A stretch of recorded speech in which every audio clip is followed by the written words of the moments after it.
so much emotions, and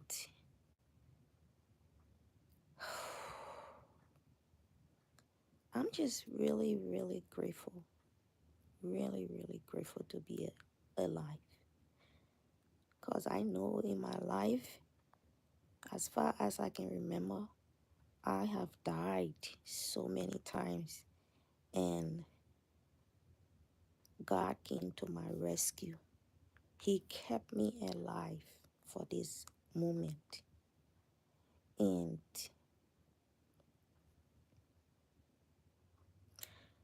I don't know, for some reason I'm excited, I'm sad, I'm happy, and I'm just grateful for life in and everything else. I came to this country many, many years ago, over 20 years ago, and it has been a roller coaster. Before I even came to the country, it was a roller coaster. I'm from a country of war. There was a 14-year war in my country, and I lived through that war. That's why I said I've died so many times, and God brought me back to life. And now that I here, looking back is like a miracle. I think there is a purpose for me in this life. I don't know what it is, but I can feel it. I can really feel it. And I think of myself like, who am I? I'm nobody. I'm nobody. I don't have anything. I'm not rich. Like some other people, you want to say, oh, I'm rich. I have a lot of money and I have to be alive, you know. But I'm not rich. I'm living from paycheck to paycheck. But there is something inside of me that makes me happy, that brings me joy, that brings me hope, inspiration. And I know that thing is God. There is God in me. And my whole entire life, as long as I can remember, He has been the wheel to my life. He cares for me. He loves me. He take me through rocky roads, ups and downs, and at the end of the day, I'm a happy person. I'm grateful for what I have. I'm grateful for my two boys, my wonderful and amazing husband that always stands by my side, and he's always there for me. And those are the things that I look forward to. I, these are the things that I live forward to. I've lived a really tough life, and waking up this morning with so much emotion and gratitude, I just can't be thankful enough to my Heavenly Father for allowing me to be alive to see this day of, I would say, a beginning, a new beginning of a beginning. You know, He watched over me. He take care of me, and He make me to know that matter what I go through or I am going through, is going to be okay. I know that He said that it wouldn't be okay. It won't always be bread and butter. So I'm grateful for him giving me that strength and courage to prepare for the worst and accept the best and run with it. And so this morning when I woke up, I was just in bed and I just started to cry.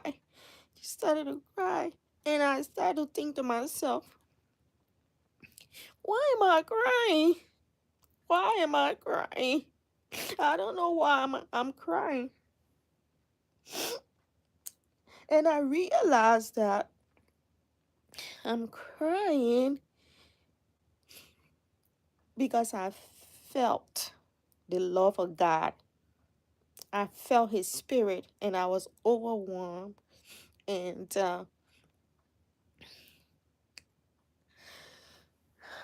I just had to accept the feelings.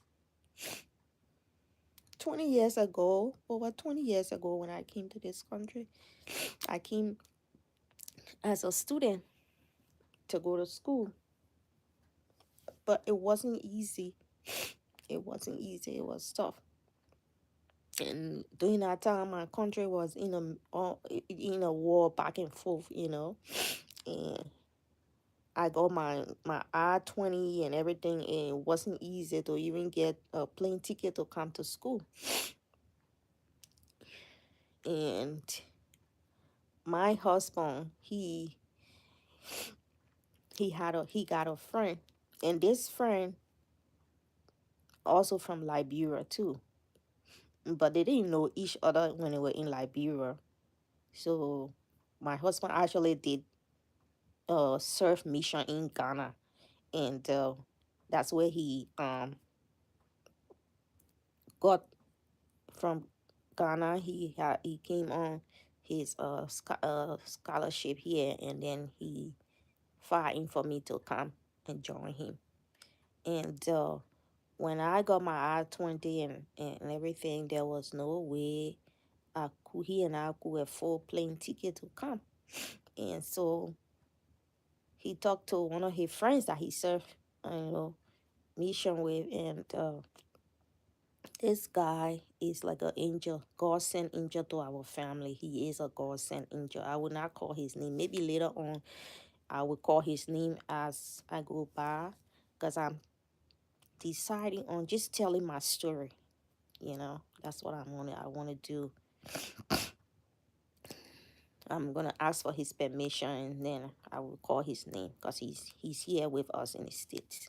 And this guy, my husband talked to him and told him that my wife she's ready to come. She had her visa and everything, her I-20 and her visa and everything. And I don't have any money. I don't know how to bring her.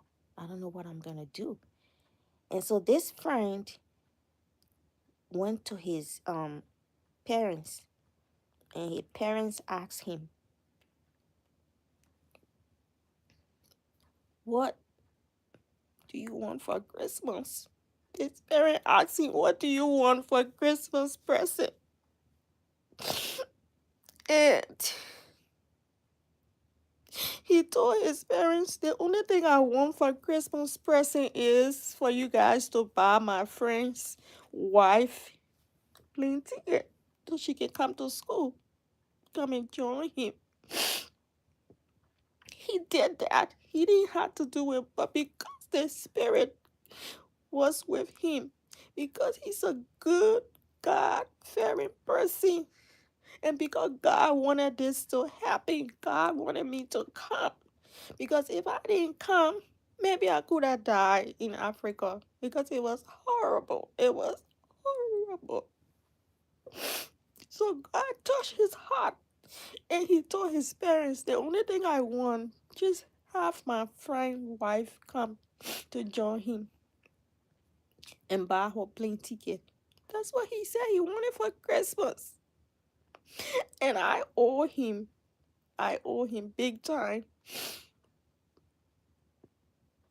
Because there was no way we're going to be able to afford that money to come. There was no way. And so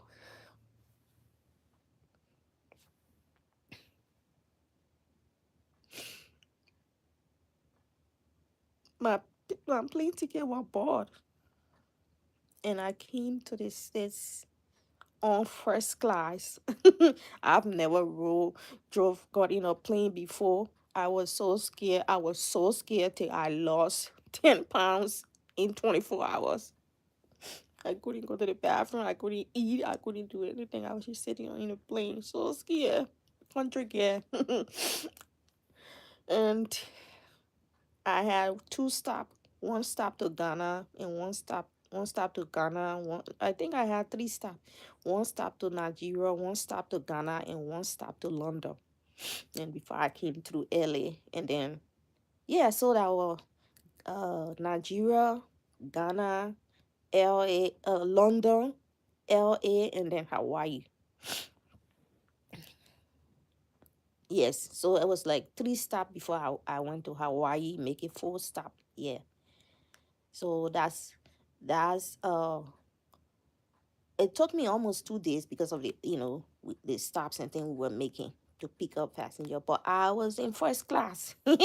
All the big businessmen and women sitting down.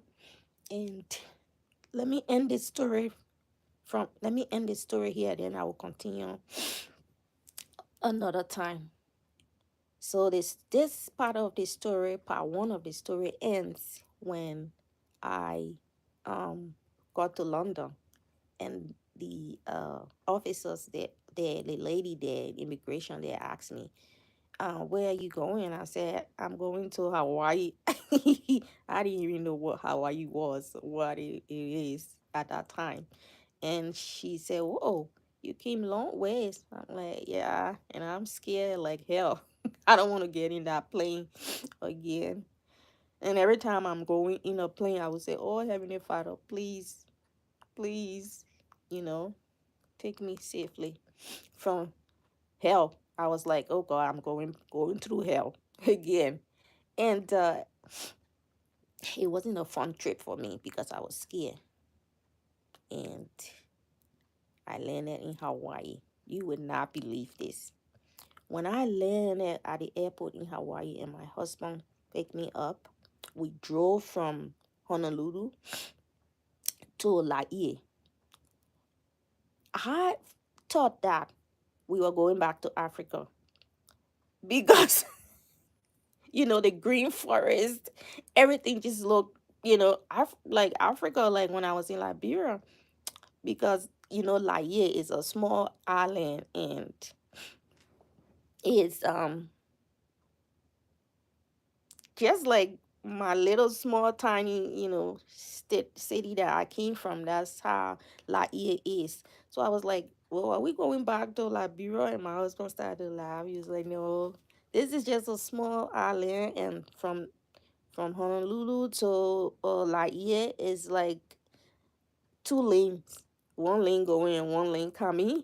And so this is a huge mountain all on the side of the road, and then the ocean is on the other side. I was like, oh my gosh, I'm going back to hell.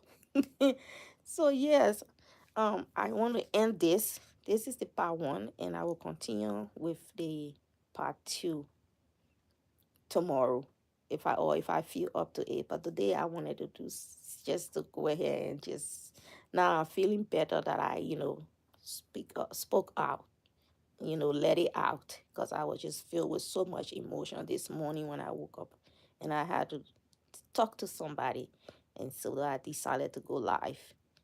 Watch my video, and if you like my story, give me thumbs up and share, and let me know in the comment section if you want me to continue with my life story.